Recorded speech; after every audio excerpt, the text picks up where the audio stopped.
नमो नमः। सभी साथियों का चाणक्य संस्कृत अकादमी में स्वागत है। साथियों, आज हम लोग रघुवंश की व्याख्या देखेंगे और वो भी श्लोक नंबर 8 की व्याख्या देखेंगे।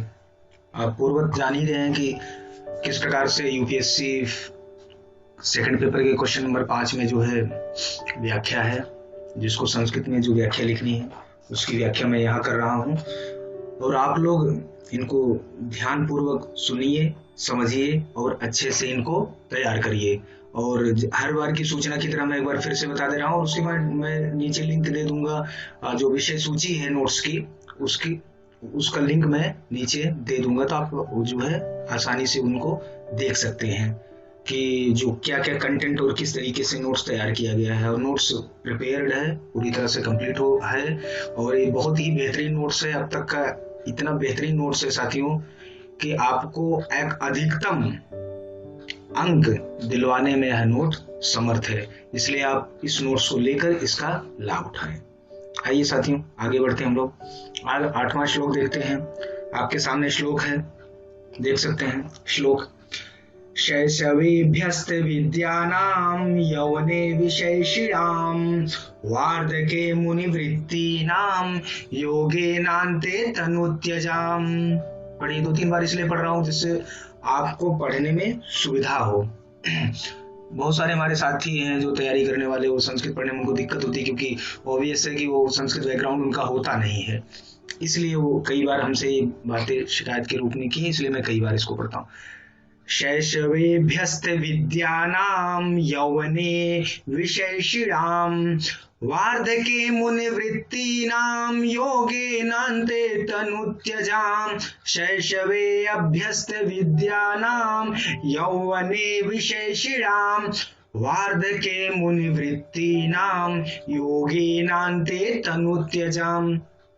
अभी इसको देखिए, इसका अन्वय देखिए और उसके हम लोग तोड़ कर देखते हैं, इसका विच्छेद करके। तोड़ना मतलब विच्छेद करना, यहाँ है संधि जोड़ना। शैशवे अभ्यस्त विद्यानाम यौवने विषय श्रीराम वार्धके मुनि वृत्ति नाम योगेन अंते तनुत्यजाम। आइए देखिए, शैशवे अभ्यस्त विद्यानाम यौवने विषय श्रीराम वार्धके मुनि वृत्ति नाम अंते योगेन तनुत्यजाम रघुराम अन्वयम वक्षे। समझ गए होंगे? आइए, ये बात ऐसे आएगा, इसका कोई मतलब नहीं है। आइए, जैसे हर बार की तरह हम लोग पहले शब्दार्थ देखते हैं, पहले श्लोक देखते हैं, फिर अन्वय देखते हैं, फिर शब्दार्थ देखते हैं, फिर उसका अर्थ देखते हैं और उसके बाद अंत में हम लोग व्याख्या देखते हैं।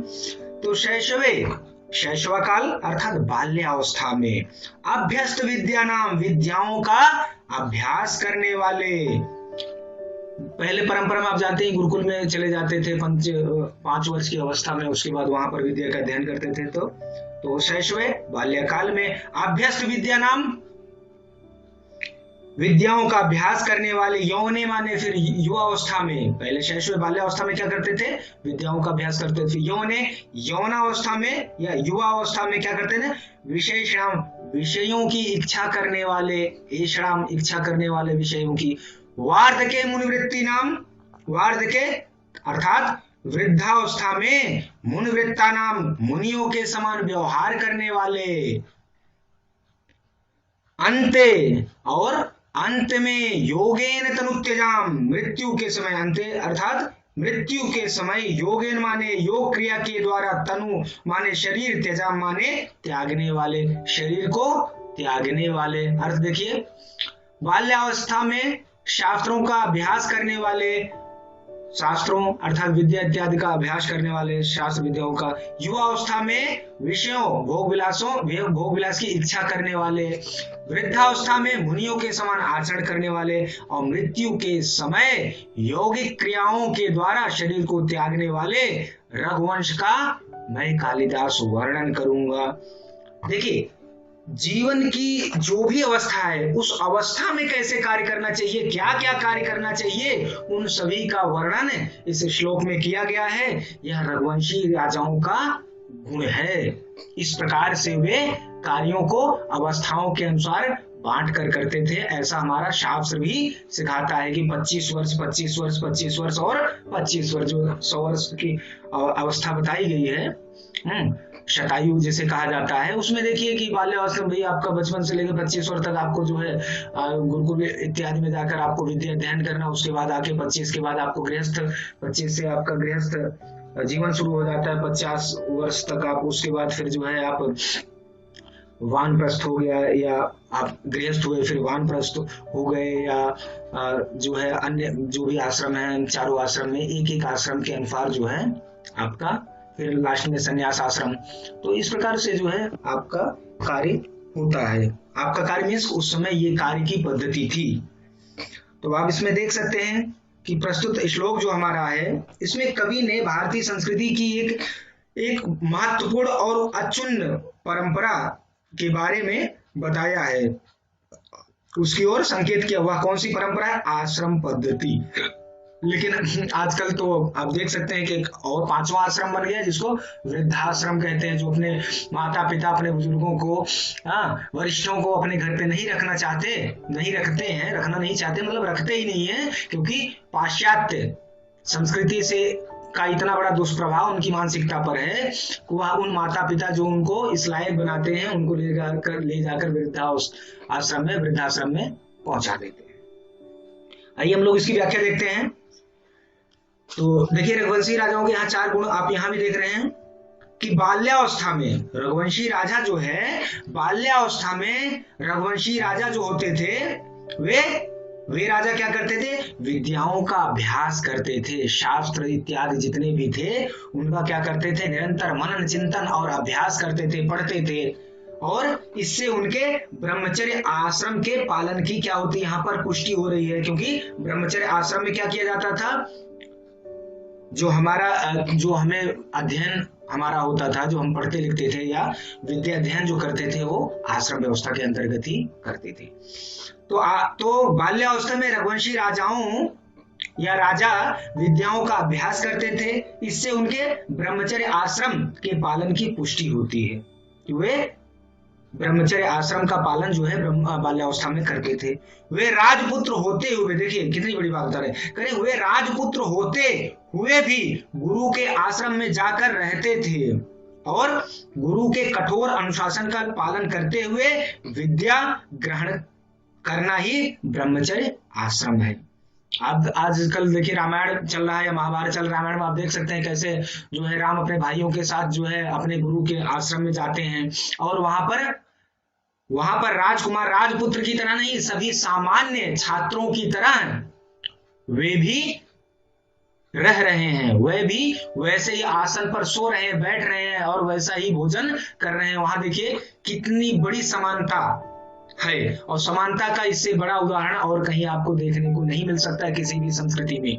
जो आज हमारी संस्कृति को दूषित कर रहे हैं इसलिए कि जो है ये विकृति है, वो विकृति, ये विकृति हमारे द्वारा नहीं है, ये हमारे शास्त्र, हमारी परंपरा, हमारी संस्कृति की देन नहीं है। तो अभी ये देखिए वहां गुरु के कठोर अनुशासन का पालन करते हुए ये लोग विद्या ग्रहण करते थे, और ऐसा करना ही ब्रह्मचर्य आश्रम है। इस प्रकार सामान्य विद्यार्थी के समान रहने से बाल्यकाल से अनुशासन के कारण वे विनम्र हो जाते थे। देखिए उनमें कोई भाव नहीं आता जैसे आज एक हम मंत्री के घर के, हम मंत्री के हैं, विधायक के हैं, फलाने अफसर के लड़के हैं, ये है वो है, ऐसा भाव उनके अंतर्गत नहीं, अंदर में नहीं आ पाता था। क्यों? क्योंकि बाल्यावस्था या अपना जो ब्रह्मचर्य आश्रम होता था, वो जो है 25 वर्ष की अवस्था जो वहां बिताते थे, उसमें वो जो है सबके साथ उनका समान व्यवहार होता था। उनमें ये भाव ही नहीं आता था कि हम राजपुत्र हैं या ऐसा कुछ भी है। इस प्रकार से वे लोग क्या हो जाते अनुशासन। अब देखिए गुरुकुलों में आज भी बहुत बड़ा अनुशासन आपको देखने को मिलेगा। तो इस प्रकार से उस अनुशासन को जीवन भर अपनाते थे, जीवन में उनको इससे बहुत फायदा होता था। और उसके बाद उसका दूसरा पक्ष देखिए कितने विनम्र रहते थे, उनमें बड़े छोटे ऊंच नीच का कोई भाव नहीं होता था। इस आश्रम में सर्वथा भोग शून्य जीवन बिताने से उनका ब्रह्मचर्य आश्रम सफल होता था। अब वहां देखिए भोग विलास से रहित ब्रह्मचर्य का जो जीवन होता था वह ब्रह्मचर्य आश्रम में बिताया जाता था। और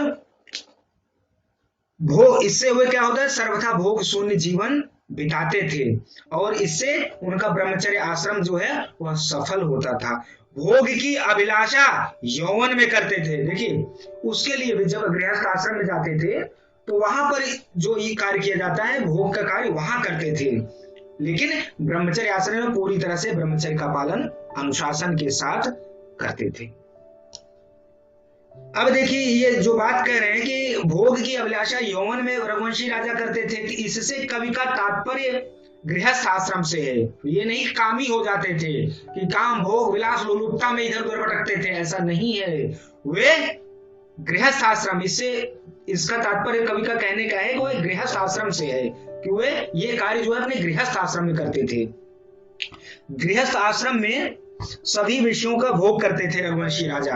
रघुवंशी राजा जो भोग करते थे वे गृहस्थ आश्रम में करते थे।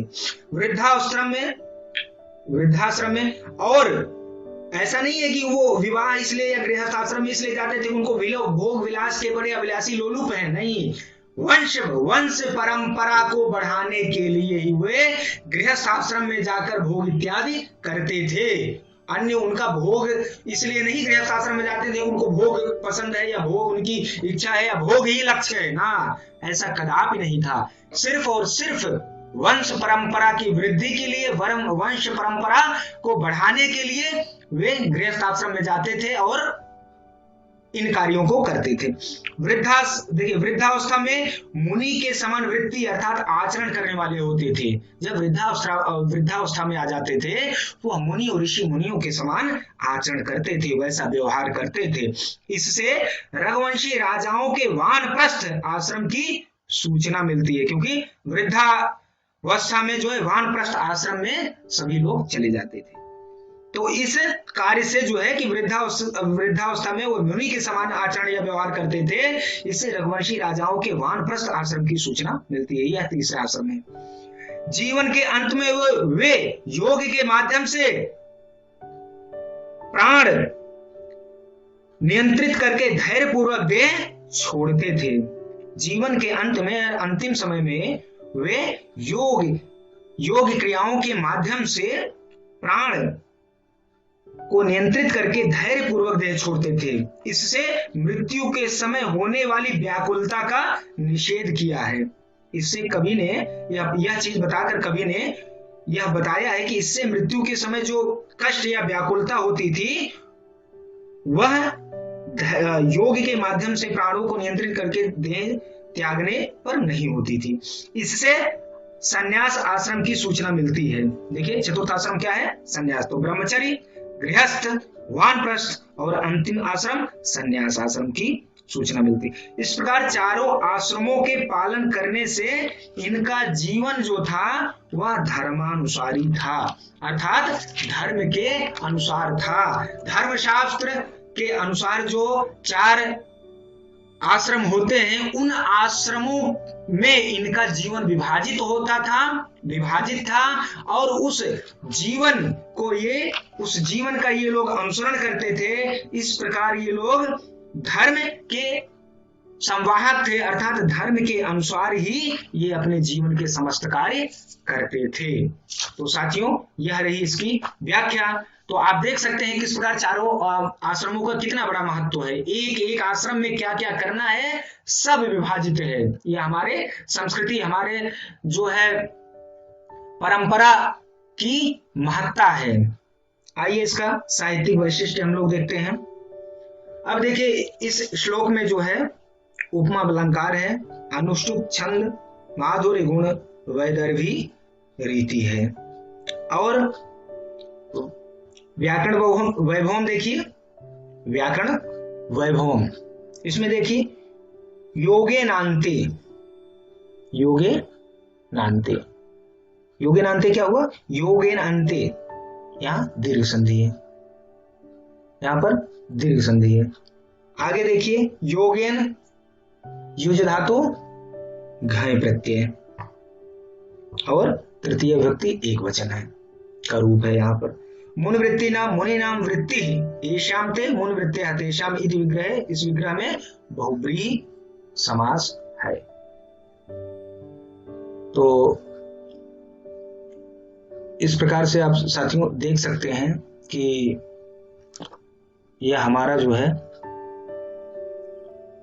विषय रहा और चूंकि प्रसंग पूर्ववत चला आ रहा है इसलिए हमने कोई नया प्रसंग इसमें नहीं बताया है। एक बात।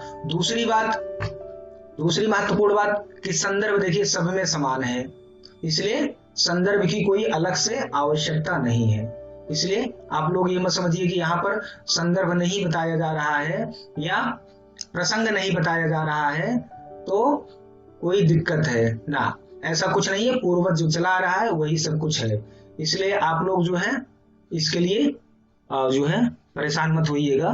तो साथियों, इस प्रकार से आप इन विषयों को अच्छी तरह से तैयार करिए और अपना सुझाव हमें निश्चित रूप से कमेंट बॉक्स में जरूर भेजिए और हमारे चैनल को अपना प्यार दीजिए, लाइक करिए, शेयर करिए और सब्सक्राइब करिए, आइकॉन बेल जरूर दबाइए साथी, जिससे आपके अन्य मित्रों को भी इससे लाभ मिले। जय संस्कृतम, जय तुम्हारा।